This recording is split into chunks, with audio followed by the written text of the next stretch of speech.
అదొక ప్రార్థనా మందిరం, సంతాప కేంద్రం, 4.5 శతాబ్దాల చారిత్రక ప్రదేశం, వందల ఏళ్లుగా వన్నెతరగని వర్ణచిత్ర సమ్మేళనం, ప్రపంచ చారిత్రక వారసత్వ సంపదగా గుర్తించదగిన నిర్మాణం.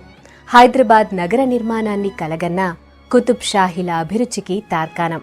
చార్మినార్ తరువాతి కట్టడంగా నగరంలో రెండో నిర్మాణంగా చరిత్రకెక్కిన ప్రదేశం బాద్షాహీ అషుర్ఖానా. షియా ముస్లింలకు మస్తు పవిత్రమైన ప్రదేశం. మొహర్రం పండగకు స్పెషల్గా దేశ విదేశాల నుంచి వచ్చే భక్తులతోని కిటకిటలాడుతుంది ఈ జాగా.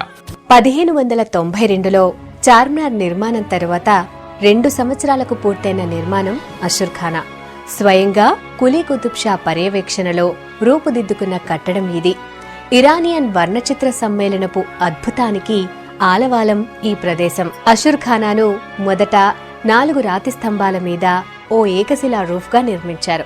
ఇక్కడే ఆలంలను పెడతారు. ఇది మొత్తం 5 ఆర్చ్ల నిర్మాణంగా కనబడుతోంది. గోడలోకి మెర్జ్ చేయబడిన 5 ఆర్చులు, మధ్యలో 3, చెరోవైపు 1 చొప్పున ఇవి కనిపిస్తాయి. అడుగడుగునా అద్భుతమైన ఆర్కిటెక్చర్, అందమైన స్టకో వర్క్, వందల ఏళ్ల అబ్బురపరిచే వర్ణ సమ్మేళనం. బాద్షాహీ అషుర్ఖానా పేరుకు తగ్గట్టుగానే వైభవంతో వెలిగిపోతోంది.